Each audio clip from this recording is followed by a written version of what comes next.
दोस्तों, इतिहास के अंदर जब भी किसी क्रूर या दुष्ट लोगों की बात होती है तो कभी भी हमारे दिमाग में किसी महिला का ख्याल नहीं आएगा और ना ही आता है।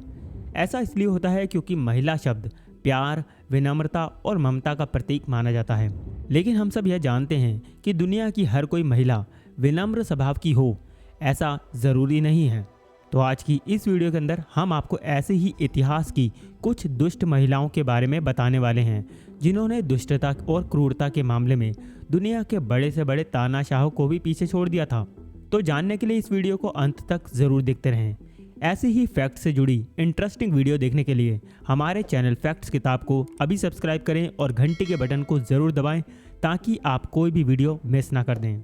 यह वीडियो शुरू करने से पहले प्लीज़ इस वीडियो को लाइक और शेयर ज़रूर कर दें, इससे हमारे मनोबल में थोड़ी सी वृद्धि होगी। तो वीडियो को शुरू करते हैं। Number 8, Mary first of England. दोस्तों, इंग्लैंड की रानी मैरी द फर्स्ट 18 फरवरी 1516 को इंग्लैंड के एक बड़े राजघराने में पैदा हुई थी जिसे मैरी ट्यूटर के नाम से भी जाना जाता था। सन 1513 में मैरी इंग्लैंड और आयरलैंड की राजगद्दी में बैठी थी और उसका शासन 1558 में उसकी मृत्यु तक चलता रहा था। हालांकि वह सिर्फ 5 सालों के लिए इंग्लैंड की रानी बनी रही, लेकिन उन 5 सालों में इसने इतना ज़्यादा आतंक मचाया। यही वजह है मैरी द फर्स्ट को इतिहास में सबसे क्रूर रानियों में गिना जाता है। वह इंग्लैंड के राजा हेनरी द 8th और कैथरीन की पहली संतान थी। मैरी ने इतिहास में इतनी ज़्यादा क्रूरता की कि उसका नाम ब्लडी मैरी के नाम से लिया जाता था और यह इतिहास में दर्ज भी है। दरअसल बात यह है कि मैरी कैथोलिक धर्म को मानने वाली कट्टर रानी थी। उसकी वजह यह थी कि उसके पिता द्वारा किए गए शासन इंग्लैंड से ख़त्म हो रहे कैथोलिक धर्म की वजह से वो काफ़ी परेशान रहती थी। इसके बाद जब वह राजगद्दी पर बैठी तो उसने निर्णय किया कि वह दोबारा कैथोलिक धर्म को ऊपर उठाने के लिए कुछ भी करेगी और मैरी के इस काम के बीच जो भी आता था रानी उसे आग में डलवा देती थी। इतिहास में यह दर्ज है कि उसने अपने शासनकाल के दौरान मैरी ने 300 से ज़्यादा प्रोटेस्टर को जिंदा आग में डलवा दिया था। दोस्तों, यही वजह है कि आज इतिहास में मैरी द फर्स्ट को इतिहास की सबसे क्रूर रानियों में गिना जाता है। Number 7, Elizabeth बैथरी। हंगरी देश की नोबेल पुरस्कृत एलिजाबेथ बैथरी इतिहास की सबसे कुख्यात कातिल मानी जाती है।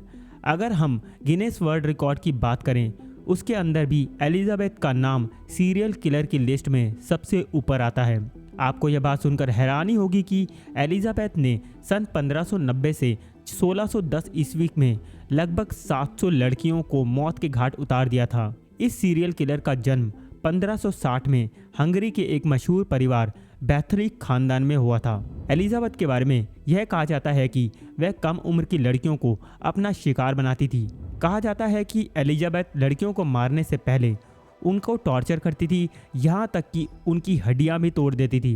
कुछ लड़कियाँ जो उसके चंगुल से बचकर भाग निकल जाती थी और उन्होंने बाद में एलिजाबेथ के खिलाफ गवाही दी, तब जाकर एलिजाबेथ का क्रूर चेहरा सबके सामने आया। इतने सारे सबूतों के बावजूद भी उसके खिलाफ एक भी मुकदमा दायर नहीं हुआ।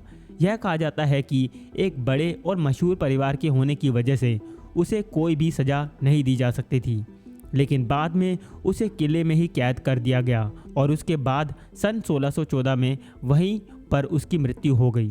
Number 6, Amelia Dyer. दोस्तों, अब मैं आपको एक ऐसे कातिल के बारे में बताने वाला हूँ जिसकी कहानी सुनकर आपकी रूह कांप उठेगी, क्योंकि अमेलिया डायर पुरुषों और महिला का कत्ल नहीं करती थी, बल्कि यह एकदम नवजात बच्चों को अपना शिकार बनाती थी।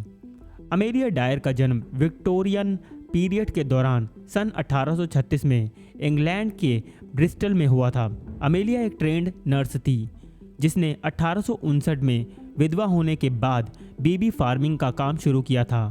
अगर आपके मन में यह सवाल आ रहा है कि बेबी फार्मिंग क्या होती है, तो मैं आपको बता दूं, लोगों के अनचाहे बच्चे पालने को बेबी फार्मिंग कहा जाता है। इस प्रोसेस में वह महिलाएं अपने बच्चों को दान कर देती हैं जो कम उम्र में बिना शादी के मां बन जाती हैं। अमेलिया को बच्चों को पालने के लिए लोग दान के रूप में अच्छी खासी रकम देते थे, लेकिन अमेलिया लोगों के बच्चों को पालने की बजाय उन्हें मार दिया करती थी। अमेलिया इतनी बेदर्दी से बच्चों की जान लेती थी कि हम आपको नहीं बता सकते। आप यह सुनकर और भी ज़्यादा हैरान हो जाएंगे कि अमेलिया ने इन 30 सालों में बहुत सारे बच्चों को मार डाला था, लेकिन बुरा कर्म कभी छुपता नहीं। एक बार 1896 में थेम्स नदी में एक नवजात बच्चे की लाश मिली, जिसके बाद अमेलिया को गिरफ्तार कर लिया गया और इसके बाद सभी आरोप साबित होने के बाद अमेलिया को 10 जून 1869 को उसे फांसी दे दी गई। दोस्तों, बताया जाता है अमेलिया ने 450 से ज़्यादा नवजात बच्चों की जान ले ली थी। नंबर 5, कार्ला होमोल्का। दोस्तों, कार्ला होमोल्का नाम की औरत की कहानी बहुत ही ज़्यादा चौंकाने वाली है। 4 मई 1970 को कनाडा के ओंटारियो में जन्मी कार्ला ने अपने पति के साथ मिलकर 3 नाबालिग लड़कियों की हत्या कर दी थी। आप यह सुनकर और भी ज़्यादा हैरान हो जाएंगे। जिन 3 नाबालिग लड़कियों को कार्ला ने अपने पति के साथ मौत के घाट उतारा था, उसमें से एक उसकी सगी छोटी बहन भी थी। मतलब इस सनकी ने अपनी सगी छोटी बहन को भी नहीं छोड़ा था और यह कत्ल इन्होंने 1990 से 1992 के बीच में करे थे, जिसके बाद 1993 में दोनों को गिरफ्तार कर लिया गया था। जब पुलिस ने पूछताछ की तो कार्ला यह बात कहती रही कि उसका पति उसे हमेशा मारता पीटता है और उसने इन मर्डर में अपने पति का साथ उसके ज़बरदस्ती करने पर दिया था। पुलिस को कार्ला की बातों पर पूरी तरह से विश्वास हो गया और पुलिस ने उसके साथ एक डील पर साइन करे। इस डील के अंदर लिखा था कि कार्ला अपने पति के खिलाफ कोर्ट में गवाही देगी और बदले में कोर्ट उसकी सज़ा को कम कर देगी। और जब कार्ला ने अपने पति के खिलाफ गवाही दी तो कोर्ट ने उसके पति को आजीवन कारावास और कार्ला को 12 साल की सज़ा सुनाई। इसके बाद इस मर्डर मिस्ट्री का खुलासा तब हुआ जब पुलिस के हाथ कुछ सीसीटीवी फुटेज लगी। इन वीडियो को देखने के बाद पुलिस को यह पता चला कि कार्ला के पति ने उसके साथ कोई ज़बरदस्ती नहीं की थी, बल्कि वह तीनों ही कत्ल के अंदर अपनी मर्जी से अपने पति के साथ शामिल हुई थी।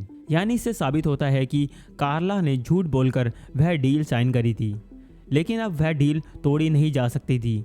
उसी डील की वजह से सन 2005 में कार्ला जेल से रिहा हो चुकी है और अब वह कनाडा में शांति से अपना जीवन जी रही है। दोस्तों, मैं आपको बताना चाहूँगा कार्ला ने जो डील साइन करी थी उसे कैनेडियन प्रेस ने डील विद द डेविल का नाम दिया था। Number 4, Aileen Wuornos. दोस्तों, जब भी कोई दुनिया के खूंखार कातिल की बात होती है तो हमारे दिमाग में कभी भी कोई महिला का ख्याल नहीं आएगा, लेकिन अब मैं आपको एक ऐसी महिला कातिल के बारे में बताने वाला हूं जिसे अमेरिका की हिस्ट्री में सबसे कुख्यात कातिल के रूप में जाना जाता है। उस महिला का नाम है आइलीन व्यूरॉन्स, जो 29 फरवरी 1956 को अमेरिका के मिशिगन शहर में पैदा हुई थी। आइलीन के बारे में कहा जाता है कि वह शुरुआत से ही एक बहुत ही संकी स्वभाव की महिला थी। जब 1989 में उसकी उम्र 33 साल हुई तब उसने अपनी सनक को मिटाने के लिए पुरुषों की हत्या करनी शुरू कर दी थी। दोस्तों, आइलीन अपनी सेक्स की लत में डूबी पड़ी थी, जिसकी वजह से वह प्रोस्टिट्यूट बन गई थी। वह हमेशा नए नए पुरुषों के साथ संबंध बनाती थी, लेकिन अगर कोई पुरुष उसे पसंद नहीं आता तो वह उसे गोली मारकर उसकी हत्या कर देती थी। ऐसा करते हुए आइलीन ने 7 पुरुषों को मौत की नींद सुला दी थी। यह बात सुनकर आप हैरान हो जाएंगे। पुरुषों की हत्या के इल्ज़ाम में आइलीन को कई बार गिरफ्तार भी किया गया, लेकिन हमेशा वह कोर्ट को बेवकूफ़ बनाकर बच निकलती थी। लेकिन कोर्ट में ज़्यादा समय तक उसकी झूठी कहानी नहीं चल पाई थी। दोस्तों, सिर्फ मर्डर ही नहीं, उसके ऊपर चोरी, डकैती और धोखाधड़ी के भी बहुत से आरोप लगे थे। आखिरकार कोर्ट में लगे सभी आरोप आइलीन पर साबित हो गए और 2002 को लीथल इंजेक्शन देकर उसे मौत की सज़ा सुना दी गई। साल 2003 में आइलीन के ऊपर मॉन्स्टर नाम की एक फिल्म भी बनी है और इस फिल्म के लिए शार्जिल थेरोन ने बेस्ट एक्ट्रेस का ऑस्कर अवार्ड भी जीता था। Number 3, Beverly elite. अगर हम एंजल ऑफ द डेथ की बात करें तो यह टाइटल बेवर्ली एलिट को दिया गया। 4 अक्टूबर 1968 में इंग्लैंड के लिंकन शहर में जन्मी एलिट अपने ही शहर में एक नर्स के तौर पर काम करती थी। हॉस्पिटल में काम करते हुए एलिट ने 4 बच्चों का कत्ल किया और 6 बच्चों को बहुत ही गंभीर रूप से घायल कर दिया था। बेवर्ली ने यह घिनौना क्राइम 1991 में फरवरी से अप्रैल के बीच में किया था। आप यह बात सुनकर हैरान हो जाएंगे कि इस हैवान महिला ने जिन बच्चों को अपना शिकार बनाया था उनकी उम्र सिर्फ 2 महीने से लेकर 11 साल तक की थी। बच्चों को मारने के लिए एलिट हाई डोज इंजेक्शन देती थी, जिससे बच्चों को हार्ट अटैक आता था और उनकी मौत हो जाती थी। जब इसकी जांच की गई तो पता चला इसके पीछे बेवर्ली एलिट का हाथ था। जब कोर्ट में सुनवाई हुई तो मई 1993 को एलिट को आजीवन कारावास की सजा सुनाई गई। आज भी वह नॉटिंघम के हाई सिक्योरिटी मेंटल होम में अपनी सजा काट रही है। नंबर 2, इर्मा ग्रेसे। जब दूसरा वर्ल्ड वॉर हुआ तब जर्मनी के नाजी कंसंट्रेशन कैंप में लोगों के साथ किस किस तरह का अत्याचार हुआ, इसकी कहानियां तो आपने भी सुनी होंगी, लेकिन जिन्हें नहीं पता उन्हें मैं बता दूं। इस कैंप में जर्मन के गार्ड्स कैदियों को प्रताड़ित करके बहुत बुरी मौत दिया करते थे और उन क्रूर गार्ड्स में से इर्मा ग्रेसे भी थी, जो महिला स्टेशन की गार्ड हुआ करती थी।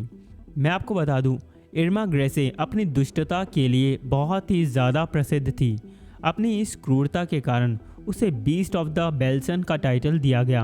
1945 में जब युद्ध खत्म हुआ तब उस पर एक मुकदमा चलाया गया। इर्मा ग्रेसे ने इतने ज़्यादा लोगों की हत्या की थी कि उसे मौत के अलावा कोई और सज़ा नहीं दी जा सकती थी। 13 दिसंबर 1945 को इर्मा ग्रेसे को फांसी पर लटका दिया गया। नंबर 1, इल्से को। साल 1906 में जर्मनी के ड्रेसडेन शहर में जन्मी इल्से कंसंट्रेशन कैंप की कमांडेंट कार्ल ऑटो की पत्नी थी। अपने पति की वजह से इल्से एक क्रूर महिला बन गई थी। अपनी इसी क्रूरता की वजह से इल्से को द विच ऑफ बुचेनवाल्ड का टाइटल दिया गया। यह कहा जाता है कि जिस भी कैदी के शरीर पर कोई टैटू बना होता था तो इल्से उस कैदी को मरवा देती थी और कैदी को मारने के बाद जिस भी हिस्से पर टैटू बना होता था उस हिस्से को काट के अपने पास रखती थी और इस हिस्से से वह अपने लिए ग्लव्स, पर्दे, नाइट लैंप बनवाती थी।